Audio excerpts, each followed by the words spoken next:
Pan's Labyrinth, which was really good. About time. Awesome movie. I waited a long time, and I was going to a convention last Saturday where Doug Jones, who played Pan, was going to be there, and so last Friday night I had the DVD, and I was thinking, I got to freaking finally put this in the player, so I can talk to him about it, and it was really good. I mean, there's a couple parts that are creepy, pretty scary. The movie's kind of like a war movie and a fantasy movie. And it has horror. It's kind of like a dream and reality.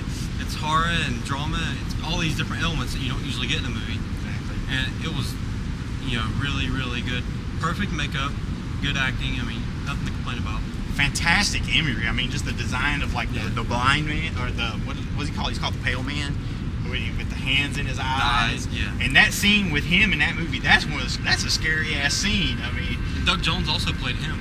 Yeah, he played Pan. The Pan design was brilliant. I mean, I love how he has almost like runes carved into his skin. I mean, the imagery in Guillermo Del Toro's films is always just high and above the rest, which is why he's my favorite director in the genre today. I'll say that all the time because David Cronenberg's not doing horror films anymore. But I wouldn't have at all guessed it, but I was talking to Doug Jones, and he said that he didn't know any Spanish until he did that movie, and he had to learn it for the movie.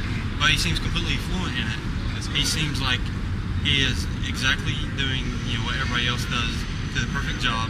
I mean, I didn't see any flaws in it, so he did a really good job apparently of that as well. Yeah, well, I mean, it was a great movie for acting and everything. Yeah, across the board. Some people might be disappointed if they go into Pan's Labyrinth expecting a straightforward horror film, which it is not.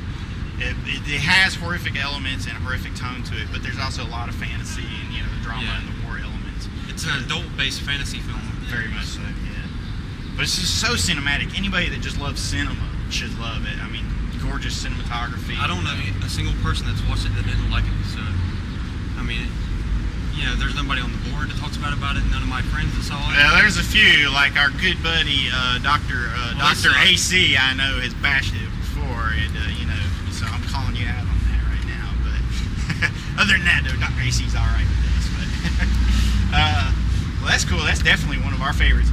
Now, rumor mill. Now we know Del Toro's got Hellboy 2 coming out soon, which should be awesome. Rumor mill is he's trying to do Lovecraft's At the Mountains of Madness. Personally, for me, that's like the be-all and end-all. If he gets At the Mountains of Madness off the ground, that'll be just like the ultimate Lovecraft film. I can die happy. Yeah, Del Toro is definitely one of the best directors in a long time. Everything he does is like moving art, but in a dark way, not in an Argento bright way, but in the same way Argento is art, Del Toro is art, but in darker colors instead of the light, bright reds that Argento does. I mean, Del Toro, everything you watch with it, it's beautiful and amazing, even when it's dark and kind of sick and twisted. Absolutely, perfectly put. Yeah, but since we're on Del Toro, I mean, let's throw out some names because not everybody is familiar with his early work. If you like offbeat vampire films, like we mentioned, Martin, Cronos is another one. Because when you watch it, you don't even realize it's a vampire film, but it is a variation on that. Have you seen Cronos? That was his first. That was his first. I've not seen I have to let you borrow it then. Fantastic film. Again, great. All the things we're saying about Pan's Labyrinth are true about Cronos. Then and you can take his opinion. Have a good opinion. Well, thank you very much, sir. It's definitely my opinion. I don't know if it's good, but it's definitely mine. He doesn't blow it out of his ass like some mortars. Well, I always back it up. I'm willing to back it up. Anything I say, I will back it up to tooth and nail. After he did Cronos, I'm trying to remember his timeline here. He eventually came to the States and he did Mimic, which is a film he absolutely hates. He did it for the studio.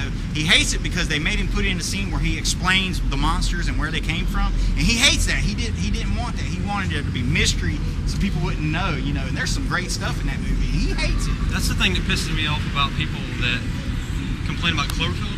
Like, oh yeah, but we didn't get a scene where somebody came in and explained something. Like, well, that's the freaking point of the movie. Exactly. I mean, that's why I love the movie, because they don't explain anything to you. You don't get anything more than what the people that are shooting the video get. You're just on this like little ride. I mean, it's just an experience. It's not about explaining everything. Yeah, Cloverfield is definitely a roller coaster ride. Everybody like the Host, has already checked that one out. A lot of people have probably heard of The Host by now, the Korean. Oh yeah, film. The Host.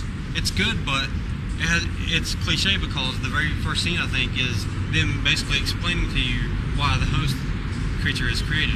They're pouring the stuff down the drain. That's true, but that's Like, not necessarily a big problem because they tell you early, so there's never an attempt to build that mystery, you know. So they go ahead and tell you. Yeah, I'm saying, like, but it's not bad in that film, but it would have been terrible in Cloverfield. Perfect example of what makes it horrible is if you watch the remake of The Fog. That was a movie where they explained everything. I'm not even bothered. Yeah, exactly. That was a movie where they explained everything, and it was still just a horrendous movie. After Mimic, I believe Del Toro did The Devil's Backbone, which if you like Pan's Labyrinth, you will definitely dig Devil's Backbone. It's kind of an offbeat ghost story, but it's also kind of a fantasy at the same time, children's story about ghosts and whatnot. And it's also got that war movie element. It's actually almost like a companion movie to Pan's Labyrinth. I mean, they're practically bookends because they're very, very similar in tone and everything. So that's a fantastic movie. Now, Del Toro always says what he tries to do is he tries to do a personal movie and then kind of a big kind of studio or fun popcorn movie, and then he Bring goes himself personal. up and down, Yeah, financially exactly, and emotionally. Exactly. After You have to Devil's do that. Backbone, yeah, exactly. Didn't mean to cut you off there. After Devil's Backbone, he went on and he did Blade 2 for the studios Which is again. one of the best comic book films, I think.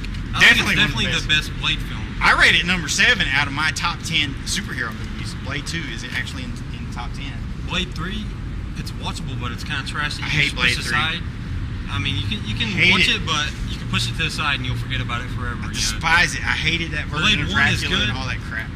Blade 1 was good, but you can't compare it to Blade 2. I mean, Blade 2 felt like a horror film and an action film, which is what Blade should be. And like a live action anime, really, because it's insane. There are moments in Blade 2 where you're like, did that just happen? I mean, it's really crazy. Like when one of those crazy vampires gets impaled, and then he like rips himself. He crawls up the wall and rips himself in half, disembowels himself to get away from the weapon. I mean, that's just an insane moment, you know. Of course, after Blade 2, he went on and did Hellboy, which Which was great. Another actually, yeah, another of my top 10 superhero films. I think it's actually 8 or 9. I'd have to look at the list. And then, of course, we know he went on and did Pan's Labyrinth, and here we are today. Supposedly he is going to do The Hobbit next, though. That's what I've heard. I'm happy he's doing The Hobbit, but I want him to do At Mountains of Madness, please. We need the penultimate Lovecraft film. Can't have Peter Jackson. At least they could get Del Toro or somebody. Or Sam Raimi. I mean, there's a couple. Because I've heard rumors about Sam Raimi as well. Yeah, exactly. But I don't know. So there you have it. We're just talking horror. Hopefully you guys picked up some kind of recommendation. You can go out and see this stuff. So if Strangers is still playing, check it out. If The Happening is still playing, check it out. Sorry to cut you off. I just want to recommend Them, a 2006 French horror film, which is a lot like The Strangers. Also known watch as it first. Ills, isn't it? Ills. Yeah. I think it's better than The Strangers, to be honest. But I mean, they're both good and they're both very similar. They're little on plot, but they're heavy on taking you on a ride. And you can't complain if you sit down for 2 hours and get the shit scared out of you and just have a good time. You have an experience and you won't forget it for a good while. And that's what both of those films were. They're similar, but they're different. And I think both of them should be recommended in the order of Them and Strangers. Well, so there you have it. All right, so we'll see you next time, MVP. We still got some more stuff going on here at the Heroes Convention. So, Reaper, thanks for joining us at Mutant Players Club. It's good to see you again. We'll see you next time, guys. Peace. And zombies.